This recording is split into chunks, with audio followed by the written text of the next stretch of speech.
লেখিকা প্রতীতি চৌধুরীর দুই মেরু। মা, মা, ফুচকা খাবো, ওইদিকে দেখো না। ও মা! মৈথিলি বারবার ওর মায়ের হাতটা ধরে ঝাঁকাতে লাগলো। মৈথিলির মা শিখা চোখ পাকিয়ে বলল, এজন্য তোকে নিয়ে আসতে চাইনি, শুধু এই খাবো আর ওই খাবো। কতবার বলেছি না এখানের খাবার ভালো নয়। কিন্তু মা, দেখো ওই দিদিগুলোও তো খাচ্ছে, তুমি শুধু ভালো না বলো। মৈথিলির হাতটা টেনে ধরে সরিয়ে নিয়ে যাওয়ার চেষ্টা করলেন শিখা। মৈথিলি ঠোঁট দুটো ফুলিয়ে অবুঝের মতো জেদ ধরল। একদিন খেলে কি হবে বলো না? আমাকে তো আরোহীর মতো রোজ তুমি পার্কেও নিয়ে যাও না, শুধু একটা দিন মেলাতে এসেছি আমরা। শিখা বুঝতে পারলো মৈথিলিকে ধমক দিলে ওর জেদ আরো বেড়ে যাবে, তাই অন্যদিকে মন ভোলাতে বলল, ওই দেখো মিথি, কত বড় রথ, চলো আমরা আগে রথ ঠাকুরকে নম করে আসি। মৈথিলি কুসুমডিহির বিরাট বড় রথটার দিকে হাঁ করে তাকিয়ে বলল, মা, রথ ঠাকুর কি দুর্গা ঠাকুরের মতো? শিখা হেসে বলল, ঠাকুর তো ঠাকুরই হয়, জানো পুরীতে এর থেকেও বড় রথ আছে। তুমি দাদুনের সাথে টিভিতে সেদিন দেখছিলে না? মৈথিলি ঘাড় নাড়ল। ওর চোখ তখন রথের ওই পাশের বড় নাগর দোলনাটাতে। শিখাকে ওই দিকে টানতে টানতে নিয়ে গিয়ে বলল, নাগর দোলনাতে চাপবো মা? দেখো দেখো কি বড় নাগর দোলনাটা, কেমন একবার উপরে উঠে যাচ্ছে আর একবার নিচে। শিখা হালকা বকুনি দিয়ে বলল, আবার ওই রকম বায়না করে, জানো না নাগর দোলনাতে চাপলে মাথা ঘুরিয়ে দেয়, বমি পায়। মৈথিলি তাকিয়ে দেখল ওর মতোই বেশ কয়েকটা ছোট ছোট মেয়ে নাগর দোলনা চড়ছে, খুশিতে হাসছে। ওদের মারা সব নাগরদোল্লার একপাশে শাড়ি দিয়ে দাঁড়িয়ে ফুচকা খাচ্ছে। নিজের মায়ের দিকে তাকিয়ে খুব রাগ হচ্ছিল মৈথিলির। কান্না জড়ানো গলাতে বলল, পাপা এলে ঠিক আমাকে নাগরদোল্লা চড়াতো, ফুচকা খাওয়াতো। শিখারও বেশ রাগ হলো এবার। অরিন্দমের যে কত সময় হয় ওদেরকে ঘুরতে নিয়ে আসার, সেটা ভালো করেই জানে শিখা। কতবার তো শিখা বলেছে, চলো না একদিন কুসুমডিহি যাই, বাবা মায়ের সাথেও অনেকদিন দেখা হয়নি, মিথিরও মামাবাড়ি ঘুরে আসা হবে। প্রতিবারই অরিন্দম নিজের অফিসের কাজে মগ্ন থেকে বলেছে, এখন সময় হবে না শিখা, তুমি বরং মিথিকে নিয়ে ঘুরে এসো কয়েকদিন। শিখাও অরিন্দমের এক কথা শুনতে শুনতে বিরক্ত হয়ে এবছর মৈথিলিকে নিয়ে একাই কুসুমডিহি এসেছে। ওদের কুসুমডিহিতে রথের বড় মেলা বসে। বিয়ের আগে পর্যন্ত শিখা প্রতি বছর এখানে মেলা দেখতে আসতো। অরিন্দমের কাজের চাপের জন্যই বিয়ের পর থেকে আর সব বছর আসা হয়নি। এইবার শিখা ভেবেছিল বাবা মায়ের সাথেই মেলা দেখতে আসবে, কিন্তু শিখার মায়ের শরীরটা হঠাৎ করে খারাপ হয়ে যাওয়াতে মনোময় বাবু আর বেরোলেন না। বললেন, তোর মাকে একা রেখে আর আমি রথ দেখতে বেরোবো না, তুই বরং মিথিকে ঘুরিয়ে নিয়ে আয়। তাই শিখা একাই মৈথিলিকে নিয়ে বেরিয়েছে রথের মেলা দেখতে। আর মৈথিলিও একটার পর একটা ঝোঁক ধরেই চলেছে। শিখার মাঝে মাঝে খুব উদাস লাগে ওর নিজের বাবা মায়ের কথা ভাবলে। মনোময় অধিকারী আজও ওনার স্ত্রী রূপাকে এত ভালোবাসেন যে উনি অসুস্থ বলে নিজেও রথের মেলা দেখতে বেরোলেন না। আর অরিন্দম সেখানে শিখার একটুও পরোয়া করে না। ওরও যে ঘরের মধ্যে একা একা মিথিকে নিয়ে সময় কাটতে চায় না, কোথাও ঘুরতে যেতে ইচ্ছা করে সেই দিকে কোনো ধ্যানই দেয় না। মা, মা, ওই দেখো ভেলপুরি, নিশানা বলছিল ভেলপুরি খুব টেস্টি, চলো না আমরা ভেলপুরি খাবো। শিখার ভাবনায় ছেদ পড়ল। বকুনি দিয়ে বলল, তোর শুধুই খাবো আর খাবো, জানিস কদিনের বাসি খাবার ওইগুলো? সেই বৃহস্পতিবার থেকে মেলা বসেছে, খেলেই পেটের গন্ডগোল হবে, পেট ব্যথা করবে। ধমক খেয়ে মৈথিলিও রাগ দেখিয়ে বলল, তবে কেন নিয়ে এলে আমাকে, শুধু সব দেখাবে বলে? শিখা ভেবেছিল মেলায় এলে হয়তো ওর পুরনো বন্ধু বান্ধবদের সাথে দেখা হলেও হতে পারে। ওদের কুসুমডিহি রথ তো আর আজকের নয়, 200 বছরের পুরনো, কিন্তু সোজা রথ থেকে উল্টো রথ 7 দিনের মেলাতে কে কবে আসবে সেটাও তো জানে না শিখা। মনোময় বাবু ওনার একমাত্র মেয়ে শিখার বিয়ে দিয়েছিলেন সরকারি ইঞ্জিনিয়ার পাত্র দেখে। 10 বছর আগেই প্রায় লাখ 10 টাকা খরচ করেছিলেন মেয়ের বিয়েতে। শিখাও গরবিনী মুখে গিয়ে উঠেছিল শ্বশুর বাড়িতে। অবশ্য ওকে বেশি দিন ওখানেও থাকতে হয়নি। কয়েক মাসের মধ্যেই অরিন্দম ওকে কলকাতায় নিজের ফ্ল্যাটে নিয়ে চলে যায়। তারপর থেকে সল্ট লেকেই। অরিন্দম ভীষণই কর্মব্যস্ত মানুষ। অফিসের কাজ কামাই মোটেও পছন্দ করে না। এই 10 বছরে গুনে গুনে হয়তো 4-5 বার কোনো ট্যুরে নিয়ে গেছিল শিখাকে। মৈথিলি হবার পর তো সেটাও বন্ধ। শিখা খুব জোর করলে একটা বিকেল ময়দান বা গঙ্গার ঘাটে ঘুরিয়ে আনে ওদের। একটা কোনো বড় রেস্টুরেন্টে ডিনার, তারপর সেই বাড়ি ফিরে ল্যাপটপের স্ক্রিনে ঢুকে পড়ে অরিন্দম। শিখা অবশ্য বাইরে কখনো ভুল করেও প্রকাশ করেনি ওর এই একাকিত্বের কথা, বরং সুখী নাটকের আড়ালেই চাপা পড়ে যায় ওর গুমোট যন্ত্রণাগুলো। বাপের বাড়ি এসে কোনো বান্ধবীর সাথে দেখা হলেই ঘুরিয়ে ফিরিয়ে বলে, কটা নতুন ডিজাইনের নেকলেস, কানের দুলের সেট এবছর আবার গড়িয়ে দিয়েছে অরিন্দম। গল্প করে কটা গাড়ি ওদের বদল হলো এ পর্যন্ত। মৈথিলির কত বড় একাডেমিতে অ্যাডমিশন করিয়েছে ওর পাপা।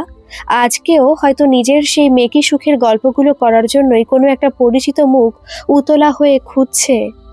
শিখা, আচ্ছা মা, ওই দিকটায় চলো, দেখো কি সুন্দর সুন্দর কাঠের রথ। মৈথিলি যে খাবার জিনিস ছেড়ে খেলনার দিকে ঝুঁকেছে সেটা ভেবে কিছুটা আশ্বস্ত হয়ে ও যেদিকে টেনে নিয়ে গেল সেদিকেই গেল শিখা। ওদের কুসুমডিহি রথের মেলাটা যেমন প্রাচীন তেমনই বিশাল। পাশাপাশি অনেক গ্রামের মানুষ জড়ো হয় এখানে। বেচাকেনা 7 দিন ধরে খুব ভালোই চলে। দূর দূরান্তের মানুষ আসে তাদের পসরা সাজিয়ে। এখানে কোনো অস্থায়ী ছাউনি করে থেকে যায় সেসব বিক্রেতারা। শিখাকে আঙুল বাড়িয়ে দেখালো মৈথিলি, দেখো মা, কি সুন্দর রথ। কাঠের রথ বলো? চাকাও দেওয়া আছে দেখো। শিখা দেখলো ছোট বড় নানান সাইজের কাঠের রথ, কাঠের ঘোড়ার গাড়ি, এসব নিয়ে তালাই পেতে বসেছে এক মহিলা। দেখেই বোঝা যাচ্ছে গরিব ঘরের। আর একজন ওই রথের গাড়ির বিক্রেতার মতোই খেটে খাওয়া ঘরের মহিলা দুটো ছোট ছোট রথ নিয়ে দর দাম বলছে। দুটো নেব, 20 টাকা কম করবে তো বলো। মহিলার পাশে প্রায় একই বয়সের দুটি ছেলে মেয়ে রথগুলোর দিকে উৎসুক চোখে তাকিয়ে আছে। মুখের গড়ন দেখেই বোঝা যাচ্ছে ওরই ছেলে মেয়ে। আর কিনে দিলে দুজনকেই দিতে হবে। মৈথিলি ওর মায়ের হাত ধরে ঝাঁকুনি দিল, এটা কিনলে তো পেট ব্যথা হবে না, কিনে দাও। শিখা মাঝারি সাইজের একটা কাঠের রথগাড়ি হাতে নিয়ে দাম জিজ্ঞাসা করতে করতে মৈথিলিকে বলল, এসব খেলনা বাড়িতে নিয়ে গেলে কিন্তু পাপা বকবে। তোকে তো পাপা এর চেয়ে কত ভালো টয়েস কিনে দেয়, রিমোট কার, ভিডিও গেম, টেডি বিয়ার। মুখ ফুলিয়ে মৈথিলি বলল, না মা, আমার এটাই চাই। ততক্ষণে কাঠের রথ থেকে অনেকটা লালচে রং উঠে শিখার হাতে লেগেছে। শিখা খুব বিরক্ত হয়ে বলল, দেখছিস মিথি, এটা কেমন কাঁচা রং, তোর হাতে পায়ে লাগলে অ্যালার্জি হতে পারে, র্যাশ হতে পারে, তখন পাপা আমাকেই বকবে। তার চেয়ে তোকে আমি আরেকটা বড় বারবি ডল কিনে দেব কলকাতা গিয়ে। মুখটা আরো ভারী হয়ে গেল মৈথিলির। ততক্ষণে পাশের সেই মহিলা দরদাম করে তার দুটো ছেলে মেয়েকে একটা করে রথ কিনে দিয়েছেন। ছেলে মেয়েগুলো ভীষণ খুশি হয়ে নিজেদের মধ্যে বলছে, এই দেখ আমার রথে লাল পতাকা, তোটা তো নীল। চোখে জল চলে আসছে মৈথিলির। ওর বারবার মনে হচ্ছে এদের ঘরেও কেন জন্মালো না। ওর মা শুধু যেখানেই নিয়ে যায়, এটা খেতে নেই, ওটা ছুতে নেই, এসবেই ওকে আটকে রাখে। কই, সবার মা তো এরকম করে না। মনে মনে শুধুই ফুঁসছে মৈথিলি। শিখা ততক্ষণে রথ গাড়িটা নামিয়ে দিয়ে দোকানের পাশে এসে দাঁড়িয়েছে। বছর 2 আগে এখানে ওর স্কুলের পুরনো বান্ধবী সন্ধ্যার সাথে দেখা হয়েছিল। বেশ অহংকার করে শিখা নিজের কথা শুনিয়েছিল। সেই সঙ্গে কলকাতা ঘুরে যাওয়ার আমন্ত্রণও জানিয়েছিল। বলেছিল ওরা এখন সল্টলেকের ফ্ল্যাটে থাকে। যখন শিখার বাড়ি যাবে যেন ওকে আগের থেকে জানিয়ে যায়, নয়তো ওদের ফ্ল্যাটের সিকিউরিটি আবার যাকে তাকে ঢুকতে অ্যালাউ করে না। সন্ধ্যা যদিও যায়নি, তবে এসব বলে সন্ধ্যাকে নিচু দেখিয়ে শিখা মনে মনে খুব শান্তি পেয়েছিল। এবার অবশ্য ভিড়টা খুব বেশি, অথচ ভিড়ের মাঝে পরিচিত কাউকে দেখতে না পেয়ে মনে মনে বেশ বিরক্ত হলো শিখা।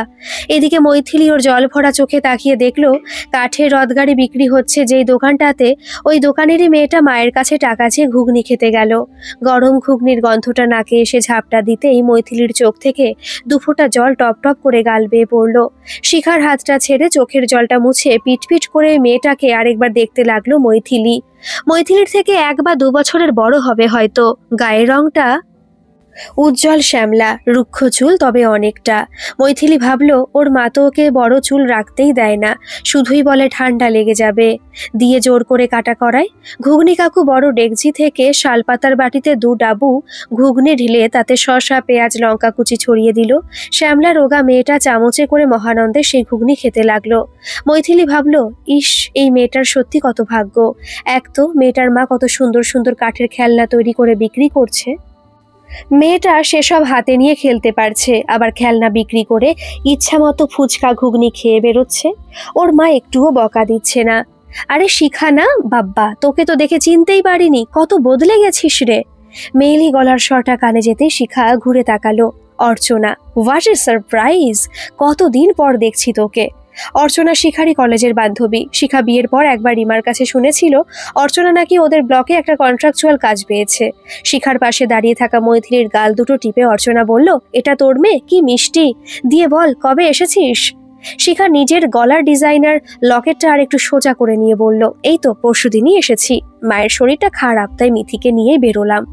অর্চনার আশেপাশে তাকিয়ে কাউকে দেখতে না পেয়ে শিখা জিজ্ঞেস করলো, তুই তুই কি একাই বেরিয়েছিস? অর্চনা হেসে বলল, আরে একা না, রিয়নকে নিয়ে ও দিকটায় গেছে। ও ছেলেটা এত ঝোঁক করে না। মেলায় এলেই শিখা ইচ্ছা করেই নিজের স্ট্যাটাসটা বোঝাবার জন্য বলল, আরে মিথিও কি কম ঝোঁক করে? কি করে বোঝাবি বলতো, এখানের এই ডাউন ক্লাস খাবার খেলে আমাদের শরীরে সহ্য হবে?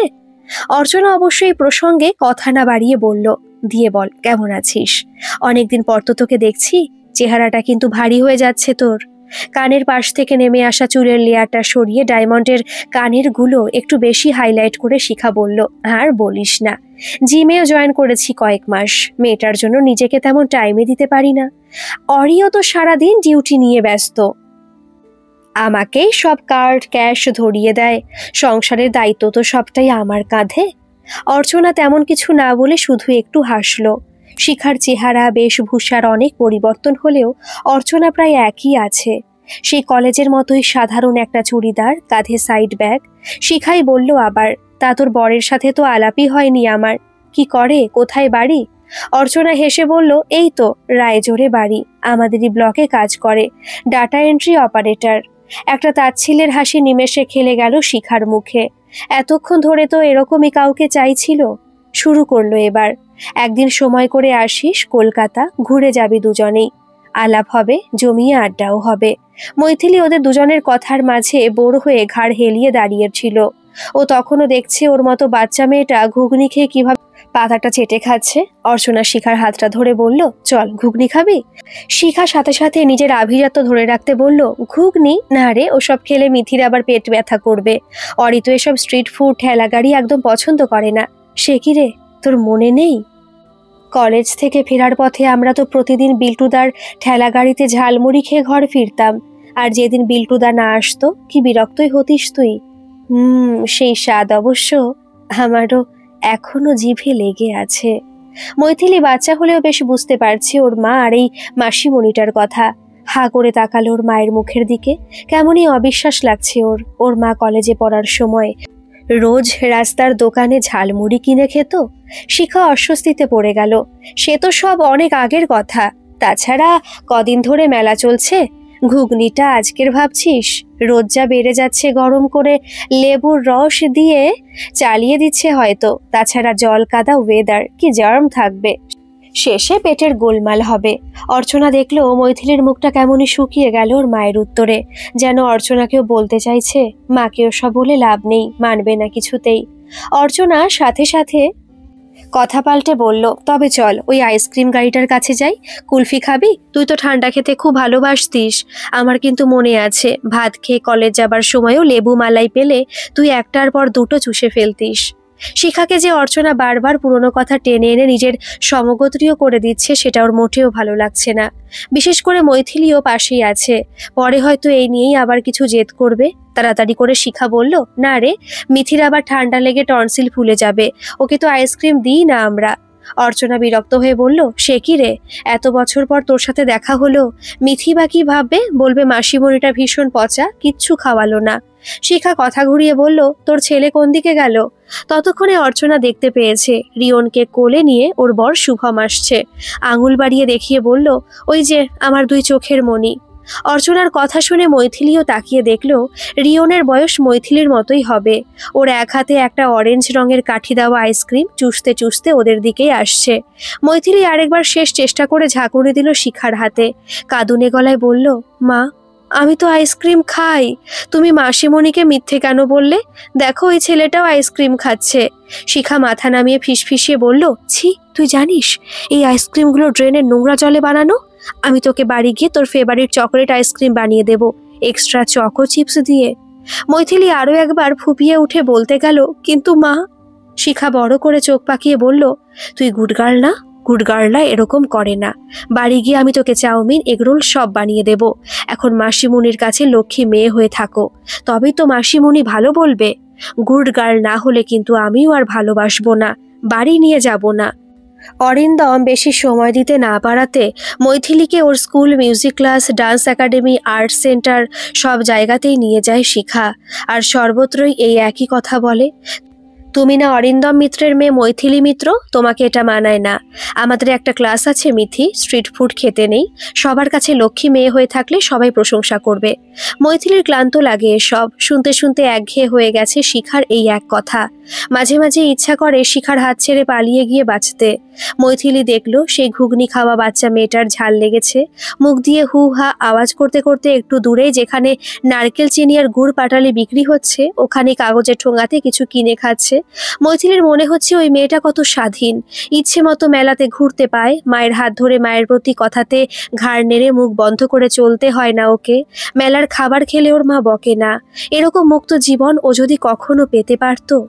ততক্ষণে শুভম আর রিয়নের সাথে আলাপচারিতায় ব্যস্ত হয়ে গেছে মৈথিলীর মা শিখা।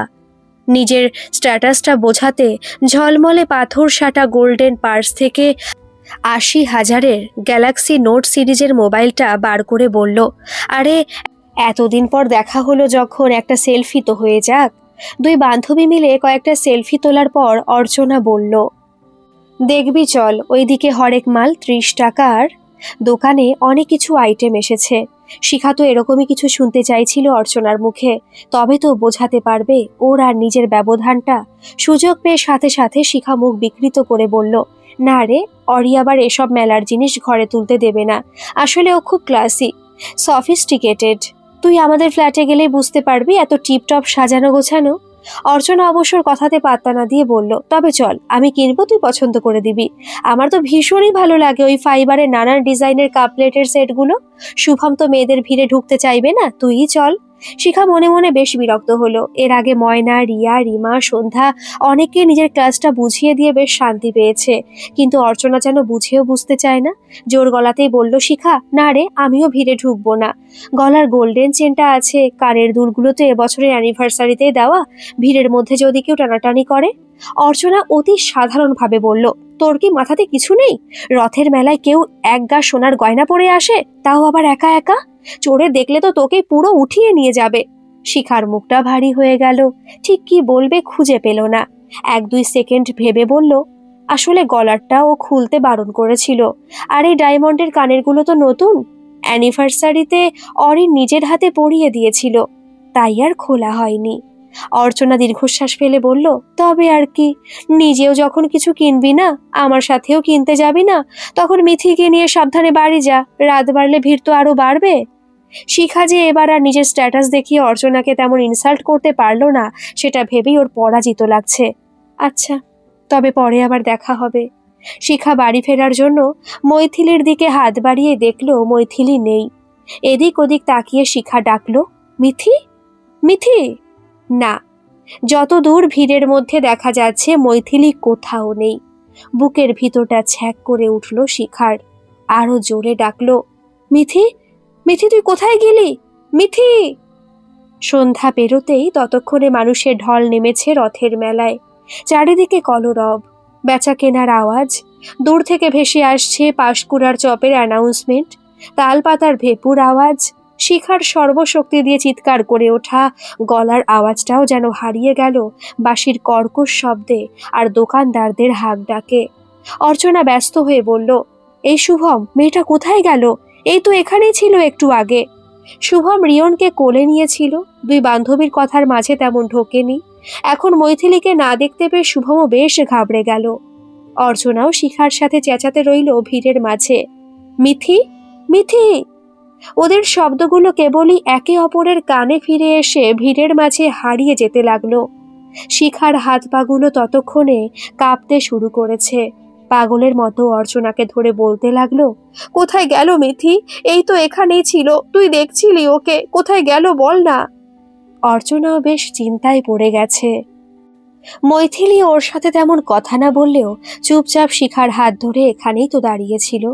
হঠাৎ করে বিষয়টা খেয়ালে আসতেই অর্চনা বলে উঠল, মিথিকে আমি ওই ঘুগনি স্টলটার দিকে তাকিয়ে থাকতে দেখেছিলাম, চল তো শিখা, ওদিকটা দেখি। দুজনেই ওরা চেঁচাতে চেঁচাতে এদিক ওদিক খুঁজতে লাগলো। না, ঘুগনির স্টলের কাছেও মৈথিলীর কোনো চিহ্ন নেই। অর্চনার মুখ দিয়ে হঠাৎ করে বেরিয়ে গেল কথাটা, মিথিকে কেউ ভিড়ের মাঝে কিডন্যাপ করে ফেললো না তো? মানে তোর এই সোনার হার, চুড়ি, কানের দেখে বুকের ভিতরটা দূর দূর করে উঠল শিখার। মাথাটা ঘুরে যেতেই ঘুগনি স্টলের সামনের চেয়ারটায় ধপ করে বসে পড়ল। সত্যি, অর্চনা যেটা বলছে তার সম্ভাবনা একেবারে তো উড়িয়ে দেওয়া যায় না। শিখা যে গা ভর্তি গয়না পরে এসেছে সেটা মেলার মাঝে অনেকেরই নিশ্চয়ই চোখে পড়েছে।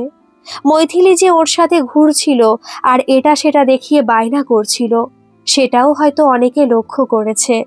ভিড়ের মাঝে সকলের নজর এড়িয়ে গা থেকে গয়না ছিনিয়ে নেওয়াটা কঠিন, কিন্তু ভুলিয়ে ভালিয়ে মৈথিলীকে সরিয়ে নিয়ে যাওয়া তো এমন কিছু কঠিন নয়। না, আর কিছু ভাবতে পারছে না শিখা। চোখের সামনে কেমনই যেন অন্ধকার হয়ে আসছে। শুভম রিয়নকে অর্চনার কোলে দিয়ে বলল, তোমরা এখানেই থাকো, আমি অনুসন্ধান অফিসে গিয়ে একবার খোঁজ করি, তারপর মেলা কর্তৃপক্ষকে জানাচ্ছি। কেউ যদি মিথিকে তুলে নিয়ে গিয়েও থাকে, এত তাড়াতাড়ি বেশি দূর নিয়ে যেতে পারবে না, মেলাতেই হয়তো আছে এখনো। রিয়নকে ঘুগনির স্টলে বসিয়ে দিয়ে শুভম হন্তদন্ত হয়ে ছুটল প্রশাসন বিভাগীয় স্টলগুলোর দিকে। অর্চনা শিখার কাঁধে হাত রেখে বলল, তুই চিন্তা করিস না, মিথি এখানেই আছে, ওকে আমরা ঠিক খুঁজে পেয়ে যাব। শিখা প্রায় হাউমাউ করে কেঁদে ফেললো অর্চনার কাছে। মিথি ছাড়া আমি ফিরে যাব কি করে বলবো অরিকে, কি বলবো?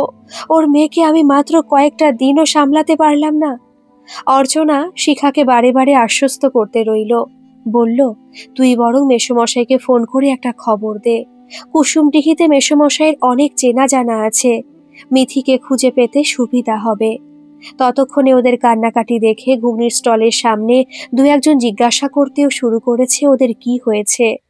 অর্চনায় শিখার দামি ফোনটা নিয়ে মৈথিলীর একটা ছবি বার করে ঘুগনি বিক্রেতাকে দেখিয়ে বলল, এই মেয়েটাকে দেখেছেন দাদা? ঘুগনির দোকানদার ভালো করে দেখেও বলল, মেলার মধ্যে এত বেচা কেনা, অত কি করে মনে রাখবো বলো তো? পাশ থেকে ঘুগনির দোকানের একজন কম বয়সী কর্মচারী বলল, আচ্ছা মেয়েটা কি সাদা ফ্রক পরেছিল, মাথাতে সাদা হেয়ার ব্যান্ড? সাথে সাথে চেয়ার থেকে উঠে দাঁড়ালো শিখা, বলল, হ্যাঁ হ্যাঁ, তুমি দেখেছো ওকে? ছেলেটা মাথা চুলকে বলল, একটু আগে বাচ্চা করে কয়েকটা মেয়ে ঘুগনি খাচ্ছিল না, ওদেরই পিছু পিছু ওই লবাতের দোকানটার দিকে যেতে দেখেছিলাম। তবে সেটা তো এখন নয়, মিনিট 20 আগে। অর্চনা ব্যস্ত হয়ে উঠল, জিজ্ঞাসা করল, মিথি মানে মেয়েটার সঙ্গে আর কোনো লোক ছিল? কর্মচারী ছেলেটি আবার একটুক্ষণ চিন্তা করে বলল, না, তেমন কাউকে চোখে পড়েনি তো। মনে তো হলো সাদা ফ্রক পরা মেয়েটা ওই সামনের মেয়েগুলোরই কারো চেনা, তাই। মেজাজ হারিয়ে চেঁচিয়ে উঠল শিখা, মিথি কি করে এখানের কাউকে চিনবে? কুসুমডিহিতে তো থাকেই না মিথি, সেই লাস্ট 2 বছর আগে মামা বাড়ি এসেছিল। কর্মচারী ছেলেটা ইতস্তত করে বলল, অত তো জানি না দিদি, মনে হলো তাই।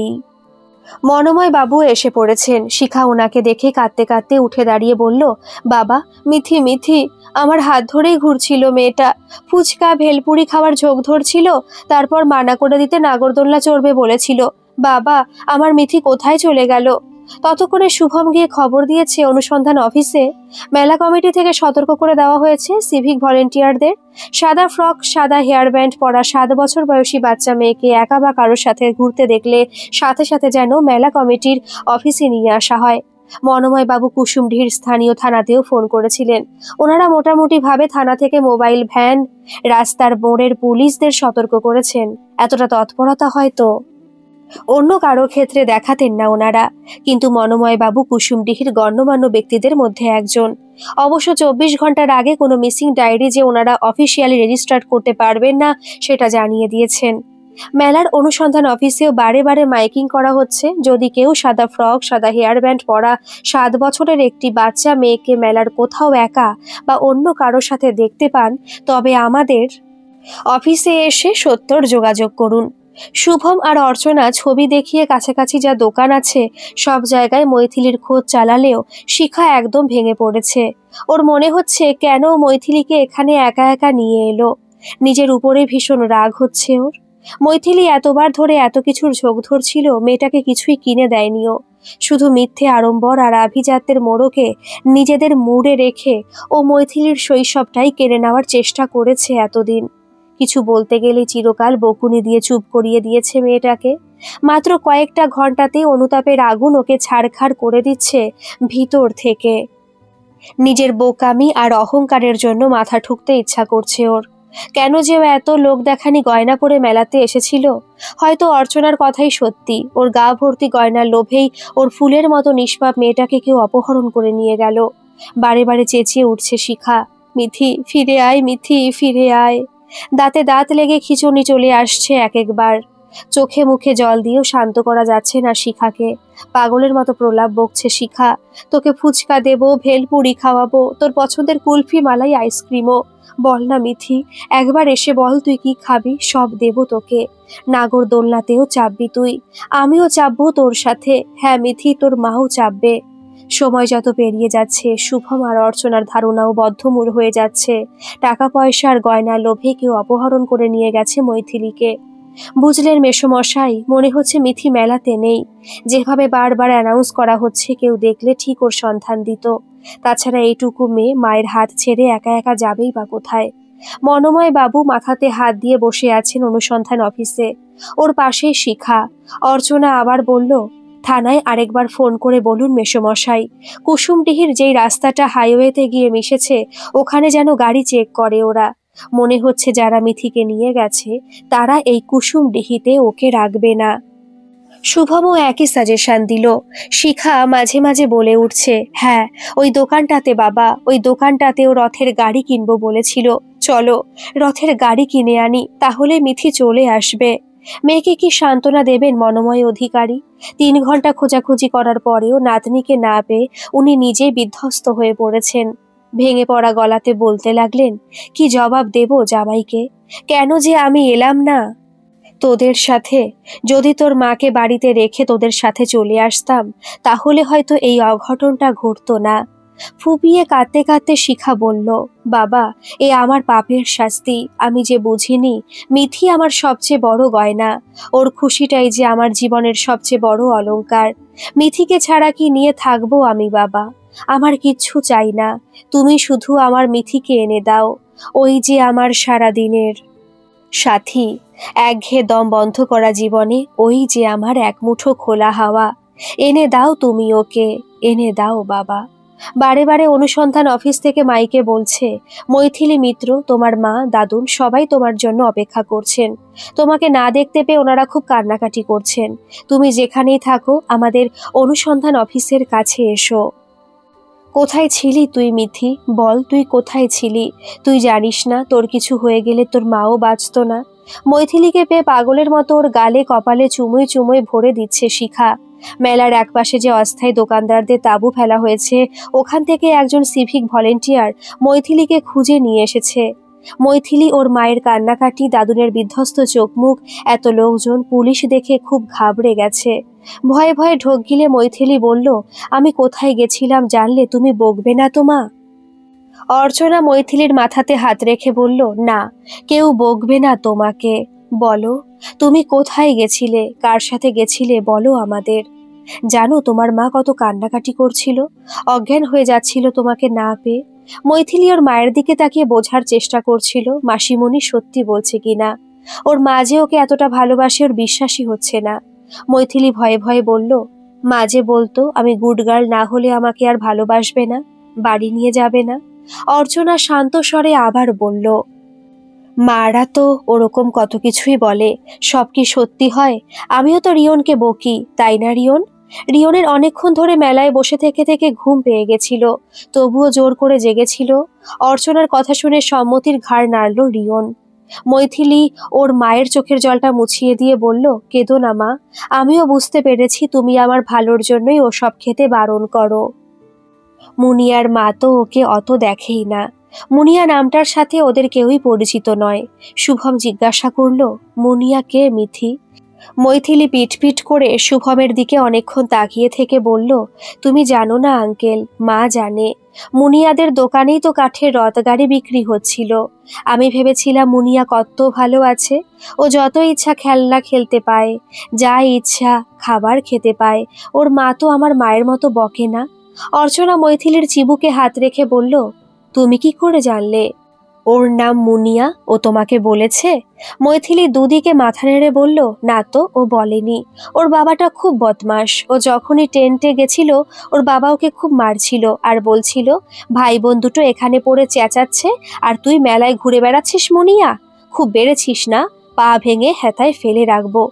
মৈথিলির দাদুন এবার জিজ্ঞাসা করলো, কেন মিথি, তুমি ওদের টেন্টে কেন গেছিলে? মৈথিলি কয়েকবার ঢোক গিলে বলল, আমি ভেবেছিলাম ওদের টেন্টে অনেক টয়েজ আছে, ওরা মেলাতে খেলনার দোকান করেছে না, ওর মা তো কাঠের রথগাড়ি তৈরি করতে পারে, তাই ভেবেছিলাম ওকে নিশ্চয়ই ঘরে অনেক খেলনা বানিয়ে দেয়। চোখ দিয়ে দরদর করে জল পড়ছে শিখার। মৈথিলিকে জড়িয়ে ধরে শিখা বলল, আমি তোকে অনেক টয়েজ এনে দেবো মিথি, আর কখনো আমাকে ছেড়ে এভাবে চলে যাস না। মৈথিলি অবাক হয়ে ওর মাকে দেখছে আর ভাবছে কত ভুল বুঝেছিল ওর মাকে। ওর মা তো ওকে অনেক ভালোবাসে, মুনিয়ার মায়ের চেয়ে অনেক অনেক বেশি। অর্চনা আরো একবার মৈথিলিকে জিজ্ঞাসা করলো, কিন্তু মিথি, তুমি আমাদের কাছ থেকে কখন চলে গেছিলে? আমরা তো বুঝতেই পারিনি। মৈথিলি আরো একবার ওর দিকে উৎসুকভাবে তাকিয়ে থাকা মুখগুলো দেখলো, তারপর ভয়ে ভয়ে বলল, মাসিমণি, তুমি যখন মায়ের সাথে সেলফি তুলছিলে তখন দেখলাম মুনিয়ার ঘুগনি খাওয়া হয়ে গেছে, ওর খুব ঝাল লেগেছিল, তাই ওই যেই আঙ্কেলটা মিষ্টি পাটালি নারকেল চিনি বিক্রি করছিল ওর কাছে গিয়ে কিসব কিনছিল। আমার দেখতে ইচ্ছা করছিল ও কি খাচ্ছে, তাই গেছিলাম। দেখেছিলাম ও বাদাম পাটালি কিনে খাচ্ছে। আমার মনে হচ্ছিল মুনিয়ার মা কত ভালো, ওকে বকে না, যা খেতে চায় তাই কিনবার টাকা দেয়।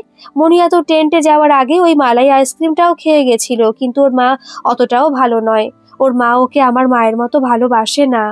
শুভম আবার জিজ্ঞাসা করলো, কেন মিথি, তুমি তো বলছিলে মুনিয়ার মা খুব ভালো, ওকে ইচ্ছা মতো ঘুরতে দেয়, খেতে দেয়, একটুও মানা করে না। মৈথিলি ঘাড় নেড়ে বলল, না আঙ্কেল, আমি ভুল ভেবেছিলাম। মিথি টেন্টে যাওয়ার পর ওর পিছু পিছু আমি ওখানে দেখতে গেছিলাম, ভেবেছিলাম ওদের টেন্টে অনেক রথ গাড়ি, ঘোড়ার গাড়ি, হাতি আছে, কিন্তু ওখানে কোনো টয়েজই ছিল না। ভীষণ নোংরা জায়গাটা। মুনিয়ার দুটো ভাই বোন আছে, ওরা খুব বাচ্চা, আরোহীর বোনের মতো, ওরা না সবসময় কাঁদে। মুনিয়া ওর বাবার কাছে মার খেয়ে যখন ওর ভাই বোনগুলোকে ভোলাচ্ছিল তখন মুনিয়ার মাও গিয়ে ওকে অনেক বকলো। শুভম কৌতূহলী হয়ে তাকিয়ে রইল মৈথিলির দিকে।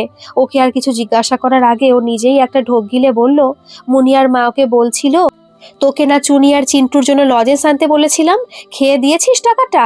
মুনিয়া ভয়ে ভয়ে তাকাচ্ছিল ওর মায়ের দিকে। ওর মা ধমক দিয়ে বলছিল, যা দেখগে যা দোকানটা, সুমিকে বলে এসেছি, তাড়াতাড়ি যা, নয়তো তোর খাওয়া বন্ধ। মুনিয়ার না সত্যি ঘুগনি খেয়ে পেটে ব্যথা করছিল, তাই তো ওই নোংরা টেন্টে ঘুমিয়ে পড়ছিল। ওর মাকে বলছিল পেটে লাগছে তাই ঘুমোবে, কিন্তু ওর মা ওকে ঘুমোতে দেয়নি। ওর বড় বড় চুলগুলো টেনে পিঠে একটা জোরসে কিল দিয়ে বলেছিল, নিজে তো এক পেট গিলে চলে এসেছিস, রান্না না চাপালে চুনি চিন্টু কি খাবে, বাপটা তো নেশা গিলে পড়ে থাকে, আরো কি কি যেন বলছিল। বুঝতে পারিনি, তবে ওর মা ভালো নয়। আমার মা তো ঘুম পেলে ঘুমোতে দেয়, খিদে পেলে খেতেও দেয়, পেট ব্যথা করলে ওষুধ দেয়, আমাকে অনেক ভালোবাসে। মুনিয়ার মা ওকে ভালোবাসে না। শিখা শক্ত করে জড়িয়ে ধরলো মৈথিলিকে, বলল, তুই যা খেতে চাস সব তোকে খেতে দেবো মিথি, আর কখনো আমাকে ছেড়ে যাবি না বল। মৈথিলি হেসে বলল, না মা, আমি তো গুড গার্ল, আমি আর বাইরের সব খাবার খাবো না। মুনিয়ার মতো আমারও পেট ব্যথা করবে বলেই তো তুমি আমাকে এখানের খাবার খেতে মানা করেছিলে। আমি তখন বুঝতে পারিনি। অর্চনা সব শুনে একটা দীর্ঘশ্বাস ফেলে বলল, যাক বাবা, আমাদের কুসুমডিহি রথতলায় মা মেয়ের যে মান অভিমান বিচ্ছেদ হয়েছিল তাই রথতলাতেই মিটল। মা মেয়ের মিলন হলো। মনোময় বাবু নিজের মেয়ে শিখার উদ্দেশ্যে বললেন, তবে কি জানিস তো মা, সন্তানদের একটু স্বাধীনতাও দিতে হয়। ওরকম ভাবে বেঁধে রাখলে তো ওরও ইচ্ছা করবে বাঁধন ছেড়ে উড়ে যেতে। এই আমরাই কি তোকে বলে বুঝিয়ে পারতাম? সেই তো স্কুল ফিরতি পথে মামার চাটনি খেতে খেতে ঘরে আসতিস। মৈথিলি ওর দাদুনের মুখের দিকে তাকিয়ে এক মনে কথাগুলো শুনছিল। সবকিছু না বুঝতে পারলেও ও জিজ্ঞাসা করলো, মামার চাটনি কি দাদুন? মনোময় বাবু হাসতে হাসতে বললেন, সে যে কত কিছু ছিল সেই যুগে। মৌরি চকলেট বলে লাল সবুজ হলদে রঙের বড়ি, কুলচুর বলে কি একটা গুঁড়ো। আমি আর তোর দিম্মা কত বারণ করেছি, তোর মা শুনলে তো? তোর মা তো আর তোর মতো গুড়গাল ছিল না। রথের মেলা থেকে জিলিপি কিনে পাঁপড় ভাজা। চিবোতে চিবোতে যখন বাড়ি আসছিল মৈথিলি, তখনই হঠাৎ জিজ্ঞাসা করলো কথাটা, আচ্ছা দাদুন, ওই পুলিশ আঙ্কেলটা তো আমাকে নিয়ে চলে এলো। মুনিয়াকে কি সত্যি পেট ব্যথা নিয়ে দোকানে বসতে হয়েছিল আবার? মনোময় বাবু দীর্ঘশ্বাস ফেলে বললেন, তা তো জানি না মিথি। মুনিয়ার মতো কত মুনিয়াই তো আছে আমাদের দুনিয়ায়, যারা দুমুঠো খাবারের জন্য কত ছোটর থেকে কাজ করে।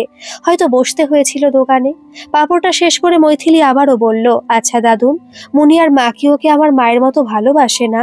মনোময় বাবু এবার সত্যি খুব বিচলিত হয়ে পড়লেন নাতনির এরকম বিজ্ঞ প্রশ্নে। যতটা সম্ভব বুঝিয়ে বললেন, আসলে কি বলতো মিথি, মুনিয়াদের বাবারা তো তোমার বাবার মতো চাকরি করে না, তাই ওদের মা চাইলে ওদের অনেক বেশি ভালো রাখতে ভালোবাসতে পারে না। পয়সার মা বুঝে মুনিয়ার মাকেও সংসার চালাতে হয় তো। মৈথিলি ওর দাদুনের কথা বুঝতে না পারলেও শিখা আজ বুঝছে, অরিন্দম যদি সবসময় অফিস আর কাজে ব্যস্ত না থাকতো, তাহলে এত লাক্সারি, এত বিলাসী জীবনযাত্রা, এত আরামে নিশ্চিন্ত জীবন কি ওরা পেত? ওদেরকেও হয়তো পৃথিবীর কোনো প্রান্তে এভাবে লড়তে হতো দুমুঠো অন্নের জন্য। মৈথিলি অবশ্য ওর দাদুনের কথা শুনেও থামলো না। আবার জিজ্ঞাসা করলো, আচ্ছা দাদুন, নেশা কি? মুনিয়ার মাঝে বলছিল তোর বাপ রাত দিন নেশা গিলছে। বাপ মানে তো বাবা। নেশা কি খাওয়ার জিনিস, জলের মতো? মনোময় বাবু গলাটা ঝেড়ে শিখার দিকে তাকালেন। শিখা ওর বাবার দিকে চেয়ে হাসলো। মৈথিলিকে কোলে তুলে নিয়ে মনোময় বাবু বললেন, নেশা মানে রঙিন জল। মৈথিলি রথের মেলার রাস্তায় একটা ছেলের দিকে আঙুল বাড়িয়ে বলল, দাদুন ওই রকম, ওই যে টেবিলে বিক্রি করছে। শিখা দেখলো একটা অল্প বয়সী ছেলে গ্লাসের জলে নানা রকম রঙের গুঁড়ো মিশিয়ে হাঁকছে। 10 টাকায় 2 গ্লাস, 10 টাকায় 2 গ্লাস, লাল সবুজ হলদে নীল। মৈথিলি হঠাৎ বলে উঠল, মা, আমিও নেশা গিলবো। চোখের জল মুছে শিখার মনোময় দুজনেই হেসে উঠল হো হো করে। গল্পটি কেমন লাগলো অবশ্যই কমেন্ট করে জানাবেন, আর ভালো লাগলে একটা সাবস্ক্রাইব করে আমার পাশে থাকবেন। ধন্যবাদ।